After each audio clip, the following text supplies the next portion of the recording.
ago, my opponent stated the claim that there will be substantial benefits for the Chargers to move from San Diego to LA.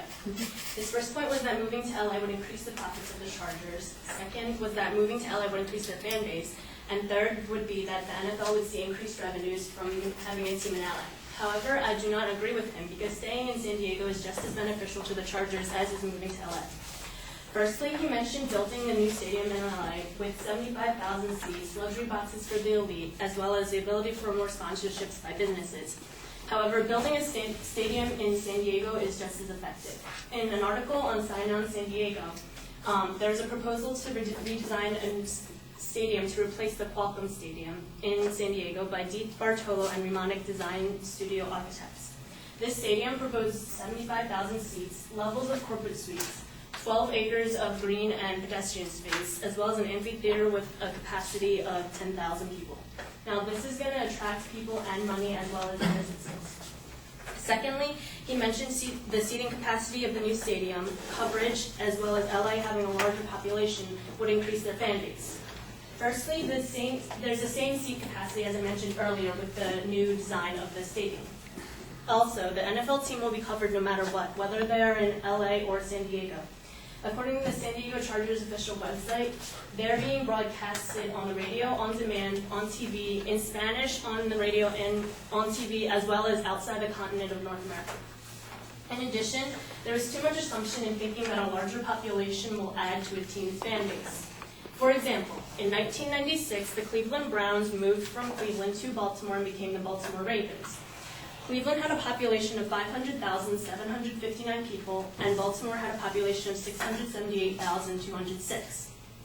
In the Sports Illustrated Vault, a subsection of Sports Illustrated magazine, there was an article called The Heart of a City in which it stated that at least 9 other lawsuits have been filed by fan groups and ticket holders against the Browns, and Mayor Michael White has adopted the slogan, "No team, no peace." In that article, there was also evidence that sponsors pulled support and showed that in the last weeks of the Cleveland Browns staying in Cleveland, there was no advertisement for their games. This shows that followers and supporters of the team were outraged that the team was moving, possibly losing the team losing their fan support.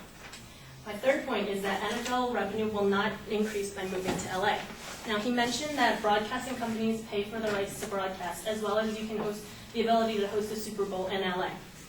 Upon further research of his source at Deadline.com, I did find that CBS, NBC, Fox, and ESPN pay about approximately $26 billion to broadcast the games. However, according to the Sports Business Journal, they've been paying the same amount since 2007. This is because their contracts have been made then and they haven't been changed or renewed.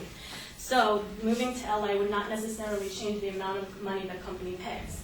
Also, as I mentioned earlier, that stadium, it's a more modernized version of the Qualcomm Stadium, meaning that San Diego would have the ability to host the Super Bowl, attracting the NFL and such. To conclude, the Chargers will not necessarily gain money by moving because of this new stadium that's proposed, nor will they gain fans as exemplified by the Cleveland Browns and the extensive coverage of the team. Also, the NFL will not see any increased revenue by moving to LA due to the company's contracts, as well as hosting the Super Bowl, being able to host a Super Bowl in San Diego. Because of these points, there's no substantial change by moving. Therefore, it's just as beneficial for the Chargers to stay in San Diego as it is to move to LA. Thank you.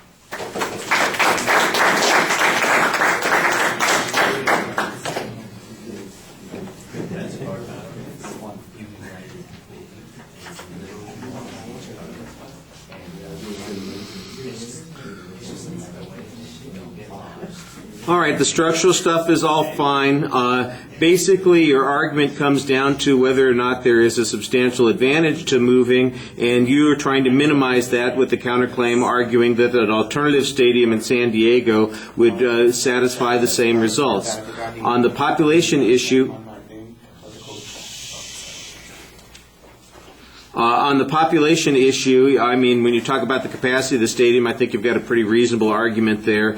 The argument about the fan base being affected by the size of the population in the area, I appreciated the information about the broadcasting of the Chargers games, suggesting that they already have a widespread fan base. The argument about Cleveland and Baltimore needs to be simplified. In essence, the argument comes down to should the Chargers leave San Diego, they would actually have a reduction in their fan base because people who are traditionally followers of the Chargers would resent their moving. I think that's basically what the claim is there, and then it would be easier to figure out what the Cleveland-Baltimore comparison was all about. You kind of do it a little bit backwards, and I thought that was a little confusing. On the argument about the Super Bowl, basically this is a uniqueness argument. In essence, you're saying that the Super Bowl could be hosted in San Diego just as easily in Los Angeles if they have the new stadium. So there's not any really unique issue that goes on here.